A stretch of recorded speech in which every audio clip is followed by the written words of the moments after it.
Good morning everybody. बच्चों, इससे पिछले वीडियो में हमने पढ़ा था पॉलिटिकल साइंस का पार्ट ए का फर्स्ट लेसन न्याय के बारे में, और उसमें भी हमने सबसे पहले प्लेटो के न्याय संबंधी विचार पढ़े थे। फिर उसके बाद अरस्तु के न्याय संबंधी विचार हमने उसमें पढ़े थे, और मध्यकाल में न्याय संबंधी विचार, आधुनिक काल में न्याय संबंधी विचार, इन सब के बारे में हमने इससे पिछली क्लास में हमने पढ़ा था। तो चलिए आज हम बात करते हैं जॉन रॉल्स के न्याय संबंधी विचारों के बारे में, फर्स्ट लेसन। और आज की स्टार्टिंग होगी हमारी जॉन रॉल्स के न्याय संबंधी विचारों से। जॉन रॉल्स ने अपनी पुस्तक ए थ्योरी ऑफ जस्टिस, ध्यान दीजिए क्या नाम है पुस्तक का, a theory of justice. John Rawls ने अपनी पुस्तक ए थ्योरी ऑफ जस्टिस में आधुनिक परिप्रेक्ष्य में सामाजिक न्याय का विश्लेषण किया है। रॉल्स न्याय के उस परंपरागत विचार से असंतुष्ट है जो एक सामाजिक संस्था को न्यायप्रद बनाने को बल देते हैं। वे इस बात से भी असहमत हैं जिसमें परंपरागत न्याय के प्रतिपादक राजनीतिक एवं सामाजिक नीतियों को सही ठहराते हैं। उन्होंने उपयोगितावादियों के अधिकतम व्यक्तियों के अधिकतम सुख, यानी उपयोगितावादियों ने जो ये नारा दिया था, अधिकतम व्यक्तियों का अधिकतम सुख, यही न्याय है, न्याय को इस रूप में परिभाषित किया था। इस पर आधारित न्याय की धारणा को भी त्रुटिपूर्ण बताते हुए कहा है कि यह सिद्धांत बहुमत की अल्पमत पर तानाशाही स्थापित करता है। यानी अधिकतम व्यक्तियों का अधिकतम सुख का मतलब, मान लीजिए 100 में से अगर 51 का बहुमत है तो उनके सुख के लिए सब कुछ किया जा सकता है। तो अधिकतम व्यक्तियों के अधिकतम सुख का मतलब है कि बहुमत के द्वारा अल्पमत पर तानाशाही पूर्ण रवैया उसमें स्थापित किया जाता है। तो इस बात का भी जॉन रॉल्स जो है वो विरोध करते हैं। रॉल्स संवैधानिक लोकतंत्र में न्याय के दो मौलिक नैतिक सिद्धांतों की प्रतिस्थापना करते हैं। पहला है अधिकतम स्वतंत्रता स्वयं स्वतंत्रता की सुरक्षा के लिए आवश्यक है। यानी जॉन रॉल्स जो है वो दो चीजों को प्रतिस्थापित करते हैं, न्याय के रूप में परिभाषित करते हैं और कहते हैं कि अधिकतम स्वतंत्रता यानी व्यक्ति को ज्यादा से ज्यादा स्वतंत्रता दी जानी चाहिए। अधिकतम स्वतंत्रता स्वयं स्वतंत्रता की सुरक्षा के लिए आवश्यक है।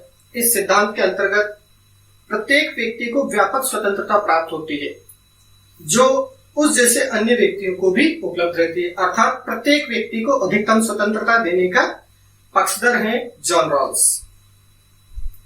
व्यक्ति व राज्य द्वारा ऐसे सामाजिक व आर्थिक स्थितियां स्थापित की जाती हो जो सबके लिए कल्याणकारी हो। अर्थात जॉन रॉल्स का दूसरा सिद्धांत जो है वो ये कहते हैं कि व्यक्ति और राज्य के द्वारा ऐसी सामाजिक और आर्थिक स्थितियां स्थापित की जानी चाहिए जो सबके लिए कल्याणकारी हो। सबकी प्रगति के लिए वह अज्ञानता के पर्दे, वेल ऑफ इग्नोरेंस, अज्ञानता के पर्दे के सिद्धांत को स्थापित करते हैं। अंडरलाइन कर ले, जॉन रॉल्स द्वारा प्रतिपादित सिद्धांत अज्ञानता के पर्दे का सिद्धांत क्या वो स्थापित करते हैं। रॉल्स के अनुसार न्याय के नियमों का निर्माण करने से पूर्व मनुष्य अज्ञानता के पर्दे के पीछे है। अर्थात वे अपनी उस मूल स्थिति में आ जाते हैं जहां वे योग्यताओं, हितों, क्षमताओं आदि में समान है, सब एक जैसे हैं। इस स्थिति में न्याय की सर्वप्रथम मांग सबको समान स्वतंत्रता तथा अवसरों की उचित समता की होती है। अर्थात जीवन की मूलभूत आवश्यकताओं से जुड़ी वस्तुओं का बिना किसी भेदभाव के समान वितरण हो। यानी जॉन रॉल्स यहाँ ये कहते हैं कि जीवन की मूलभूत आवश्यकताएं जो भी हैं उनसे जुड़ी हुई वस्तुओं का लोगों में भेदभाव पूर्ण वितरण नहीं हो। बिना किसी भेदभाव के सभी में समान रूप से उसका वितरण किया जाना चाहिए। इस नियम से विलक तभी हुआ जा सकता है जब इससे हीनतम को अधिकतम लाभ मिले। और इसके बाद है भारतीय राजनीतिक चिंतन में न्याय, यानी अगले पॉइंट के बारे में हम बात करेंगे।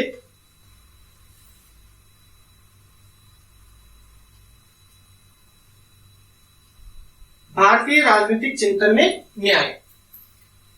प्राचीन भारतीय राजनीतिक व सामाजिक चिंतन में विद्यमान धर्म की धारणा एवं प्लेटो के न्याय सिद्धांत में समानता है।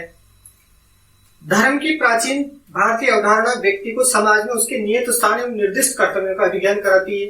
अर्थात यानी हमारी प्राचीन जो धर्म की अवधारणा है वो भी यही कहती है कि प्रत्येक व्यक्ति को उसका जो निर्दिष्ट कार्य है उसे करना चाहिए और दूसरों के कार्य में हस्तक्षेप नहीं करना चाहिए। तो प्राचीन धर्म की अवधारणा भी यही कहती है और प्लेटो की जो न्याय संबंधी धारणा है वो भी यही कहती है। यह अवधारणा तत्कालीन सामाजिक व्यवस्था में सामंजस्य स्थापित करने का मूल मंत्र है। स्वधर्म का भाव, स्वधर्म अर्थात खुद अपने धर्म का, अपने कर्तव्य, धर्म से तात्पर्य यहाँ पर है कर्तव्य, अपने कर्तव्य का, स्व कर्तव्य का पालन करना, उसके अपने कर्तव्यों का बोध कराता है। स्वधर्म का भाव व्यक्ति को उसके कर्तव्यों का बोध कराता है। व्यक्ति के अधिकारों व विशेष अधिकारों की उत्पत्ति स्वधर्म की पालना में निहित है। मनु, कौटिल्य, बृहस्पति, शुक्र, भारद्वाज, विदुर व सोमदेव ने राज्य व्यवस्था में न्याय को महत्वपूर्ण स्थान प्रदान किया है। ध्यान दीजिए, अंडरलाइन कर ले, भारतीय राजनीतिक चिंतन प्रमुख जो विचारक हैं न्याय संबंधी चिंतन में भारतीय प्रमुख राजनीतिक जो हैं कौन कौन है? मनु, कौटिल्य, बृहस्पति, शुक्र, भारद्वाज, विदुर और सोमदेव। इनके नाम आप ध्यान अंडरलाइन कर लें। राज्य व्यवस्था में न्याय को इन सभी ने महत्वपूर्ण स्थान प्रदान किया है। जहां प्लेटो की न्याय की अवधारणा मूलतः राजनीतिक व सामाजिक थी, प्लेटो की न्याय की अवधारणा कैसी थी? राजनीतिक और सामाजिक थी। वहीं भारतीय चिंतन में न्याय के कानूनी रूप को स्वीकार कर लिया गया है। मनु व कौटिल्य दोनों ने ही न्याय की निष्पक्षता को राज्य व्यवस्था की आधारभूत प्रवृत्ति माना है। और इसके बाद अब हम बात करते हैं न्याय के विविध रूप। न्याय के विविध रूप। परंपरागत रूप में न्याय की दो धारणाएं प्रचलित रही हैं। दो धारणाएं कौन कौन सी? नैतिक और कानूनी। नैतिक और कानूनी। किंतु वर्तमान में सामाजिक व आर्थिक न्याय की धारणा भी महत्वपूर्ण हो गई है। अर्थात पहले केवल दो ही धारणाओं पर जोर दिया जाता था, नैतिक न्याय और कानूनी न्याय। इसके साथ साथ अब सामाजिक और आर्थिक न्याय के जो विषय हैं ये भी बहुत महत्वपूर्ण विषय बनकर उभरे हैं और जो राजनीतिक विचारक हैं वो इनको भी न्याय की अवधारणा में इंक्लूड करते हैं। तो आइए अब हम बात करते हैं न्याय के विविध रूप। कौन कौन से रूप बताए गए हैं विद्वानों ने? न्याय के विविध रूप में सबसे पहला है नैतिक न्याय।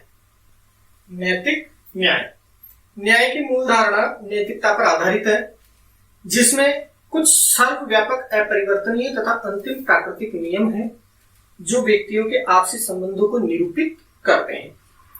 इन प्राकृतिक नियमों और प्राकृतिक अधिकारों पर आधारित जीवन व्यतीत करना ही नैतिक न्याय है। यानी प्रकृति के द्वारा जो हमारे कुछ नियम बनाए हैं उन प्रकृति पर आधारित उन नियमों के अनुसार जीवन व्यतीत करना ही नैतिक न्याय के रूप में परिभाषित किया गया है। जब व्यक्तियों का आचरण सदाचारी होता है तो उसे नैतिक न्याय की अवस्था कहा जाता है। यानी प्रत्येक व्यक्ति जो अपने निर्दिष्ट कार्य हैं और अपने कर्तव्यों का पूरा पालन करते हुए और जो प्रकृति प्रदत्त जो उसके नियम है उन नियमों के आधार पर ही अपना जीवन यापन करता है तो वह नैतिक न्याय की अवस्था कहलाती है।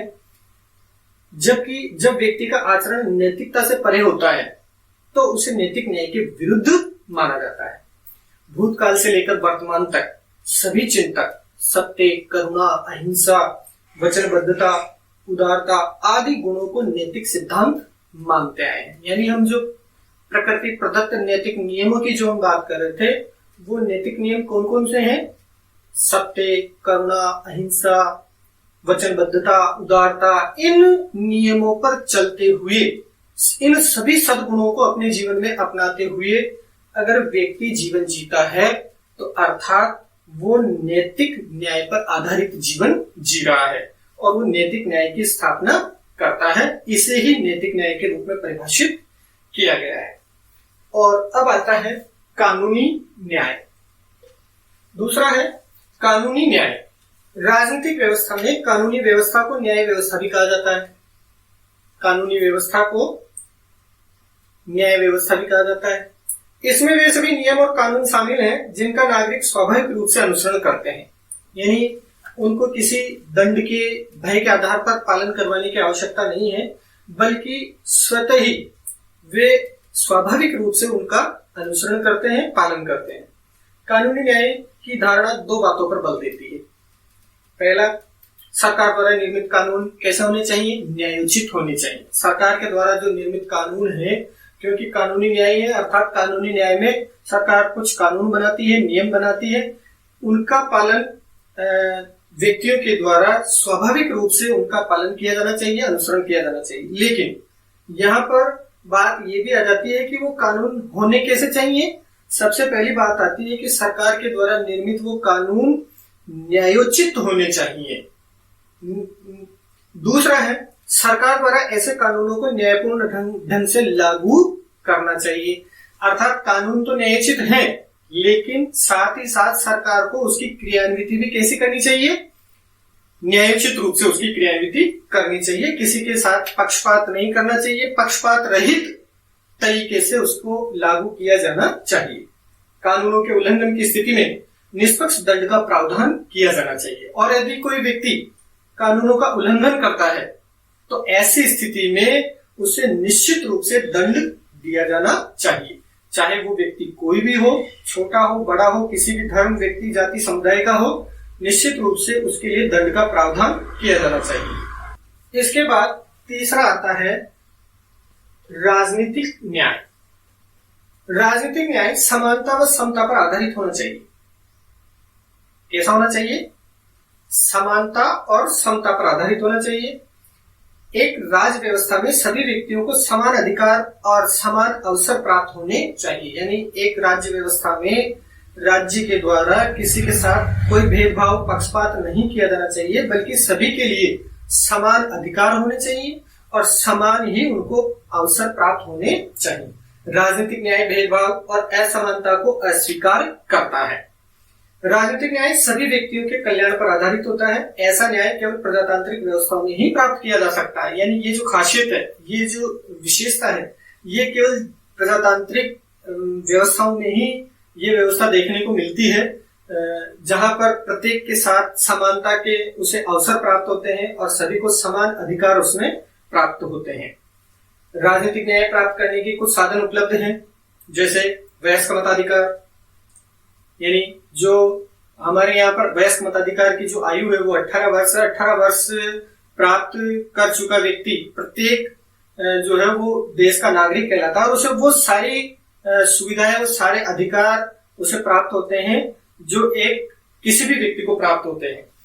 तो वयस्क मताधिकार विचार, भाषण और अभिव्यक्ति की स्वतंत्रता, बिना किसी भेदभाव के सार्वजनिक पद पर आसीन होने का अधिकार व अवसर, सभी नागरिकों का समान रूप से प्रदत्त होना, राजनीतिक न्याय की प्राप्ति के लिए संविधान व संवैधानिक शासन को आवश्यक माना गया है।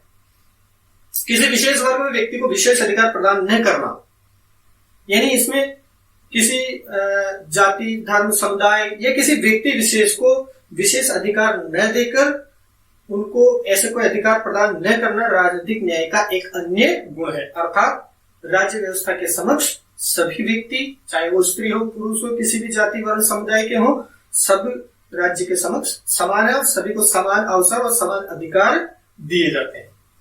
चौथा पॉइंट है इसका सामाजिक न्याय, सोशल जस्टिस। सामाजिक न्याय समाज में ऐसी व्यवस्था पर बल देता है जिसमें सामाजिक स्थिति के आधार पर व्यक्तियों में भेदभाव न है, यानी किसी भी व्यक्ति के साथ उसके सामाजिक स्तर के आधार पर किसी तरह का उसके साथ कोई भेदभाव नहीं किया जाए और प्रत्येक व्यक्ति को अपने व्यक्तित्व के विकास के पूर्ण अवसर प्राप्त हो। राज्य द्वारा व्यक्ति के अच्छे जीवन के लिए आवश्यक परिस्थितियां उत्पन्न करनी चाहिए और ये राज्य का भी कर्तव्य है कि वो प्रत्येक व्यक्ति के लिए, चाहे वो किसी भी जाति, धर्म, समुदाय, किसी भी वर्ण का हो, सभी के लिए उसे एक अच्छे जीवन जीने के लिए जो आवश्यक परिस्थितियां हैं वो प्रोवाइड करवानी चाहिए। राज्य व्यवस्था से अपेक्षा की जाती है कि वह नीति निर्माण करते समय ऐसे विधायी व प्रशासनिक नियमों का निर्माण करे जो एक समतामूलक समाज निर्माण करने में सहायक हो, अर्थात जिससे समाज में समानता का वातावरण पैदा हो। ऐसे नियम, ऐसे कानून राज्य के द्वारा निर्मित किए जाए, ऐसी अपेक्षा की जाती है। जॉन रॉल्स आदि ने सामाजिक न्याय को विशेष महत्व दिया है। सामाजिक न्याय के अभाव में समानता व स्वतंत्रता जैसे मूल्यों का कोई अर्थ नहीं है। मान लीजिए समाज में समानता और स्वतंत्रता जैसे अधिकार दिए गए हैं, लेकिन अगर समाज में सामाजिक न्याय स्थापित नहीं है, ऊंच नीच का भेदभाव का समाज में ये चीजें व्याप्त है, तो ये समानता और स्वतंत्रता ये सब बेकार है, इनका कोई महत्व नहीं है। और अगला पॉइंट आता है 5वां, आर्थिक न्याय। Economic justice. आर्थिक न्याय का उद्देश्य समाज में आर्थिक समानता स्थापित करना है। यानी बात करी थी हमने नैतिक न्याय, कानूनी न्याय, राजनीतिक न्याय, सामाजिक न्याय, यानी ये सारी चीजें अगर समाज में स्थापित है, नैतिक न्याय भी है, कानूनी न्याय भी है, राजनीतिक न्याय भी है, स्वतंत्रता भी है, समानता भी है, सब कुछ है, लेकिन अगर उसे आर्थिक न्याय स्थापित नहीं है समाज में, आर्थिक न्याय का उद्देश्य समाज में आर्थिक समानता स्थापित करना है, किंतु व्यवहार में आर्थिक समानता ला पाना अभी तक संभव नहीं हुआ है।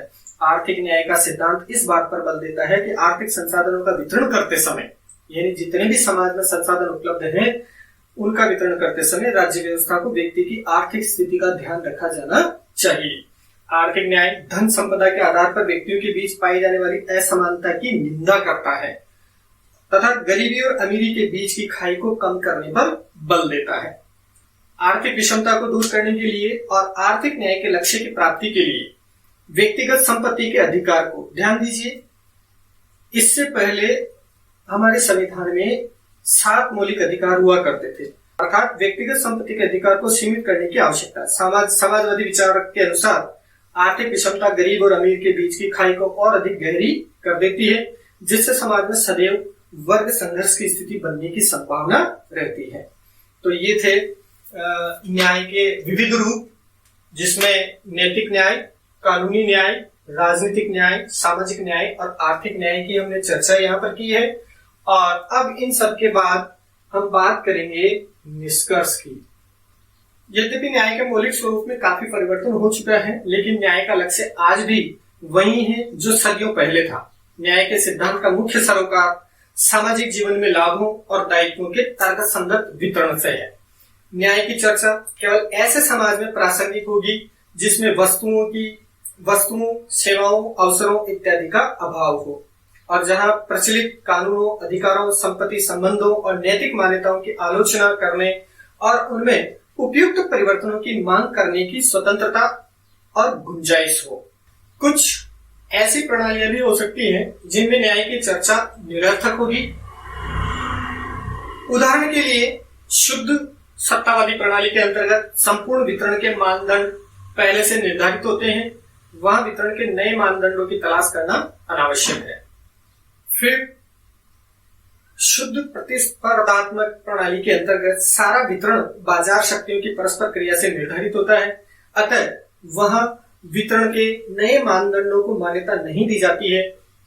अंततः काल्पनिक साम्यवादी समाज के अंतर्गत अभाव की स्थिति ही समाप्त हो जाएगी और प्रत्येक व्यक्ति को अपनी अपनी आवश्यकता के अनुसार प्राप्त होगा। अतः वहां न्याय के किसी वैकल्पिक सिद्धांत पर विचार करना व्यर्थ होगा, जहां सबकी सभी आवश्यकता न्याय की समस्या ही समाप्त हो जाएगी। तो ये समाप्त हुआ अपना फर्स्ट लेसन, न्याय। यहां मैं आपको एक बात ये कहना चाहूंगा बच्चों कि अगर आपको ये तरीका अगर अच्छा लग रहा है और अगर आप इसका फायदा उठा रहे हैं, तो मुझे आप रेस्पॉन्स करें, वीडियो के नीचे कमेंट्स करें, वीडियो के नीचे कमेंट बॉक्स में आप कमेंट्स अवश्य लिखें, जिससे कि मुझे लगे कि आप लोग वास्तव में इसका फायदा ले रहे हैं, घर बैठकर अध्ययन कर रहे हैं। क्योंकि आपको एक चीज बताऊं मैं कि एक वीडियो बनाकर अपलोड करने में 1 दिन का टाइम लगता है, पूरा 8 से 10 घंटे लगते हैं। तो मैं जो आपके लिए इतनी मेहनत कर रहा हूं, तो आपसे मेरा ये रिक्वेस्ट रहेगा कि आप लोग डेली इन वीडियोस को देखें। इसकी जो लेसन की पीडीएफ आपको अवेलेबल कराई जा रही है, लेसन की पीडीएफ आपको ग्रुप में भी डाल रहा हूं मैं, और इस वीडियो के डिस्क्रिप्शन बॉक्स में भी इसका लिंक प्रोवाइड करा रहा हूं। उस लिंक पर जाकर भी आप इसकी पीडीएफ को डाउनलोड कर सकते हैं। तो इन चीजों का आप ध्यान रखिए और कमेंट्स करिए ताकि मुझे पता चले कि कितने लोग इसका फायदा ले रहे हैं। अच्छा, आगे आप ध्यान दीजिए कि ये लेसन आपका पूरा हो गया। आपको 2 काम करने हैं। पहला काम तो इस पीडीएफ को डाउनलोड करके उसको पढ़ना है और कॉपी में आपको अपने नोट्स बनाने हैं।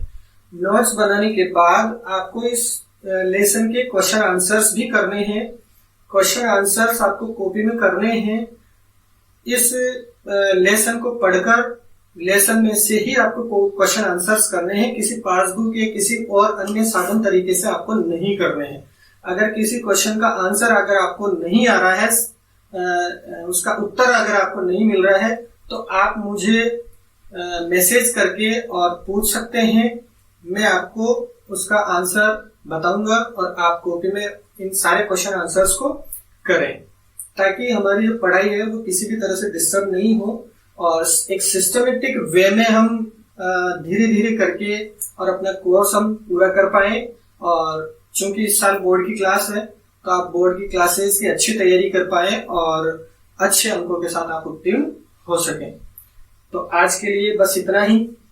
कल एक नए लेसन में पार्ट बी यानी पॉलिटिकल साइंस का पार्ट बी, उसका फर्स्ट लेसन भारतीय संविधान की विशेषताओं के बारे में हम पढ़ेंगे, चर्चा करेंगे। तो एक दिन छोड़ के एक दिन में ये वीडियोस अपलोड करूंगा और टाइमिंग रहेगी उसकी सुबह 11 बजे। Okay, good luck, good bye.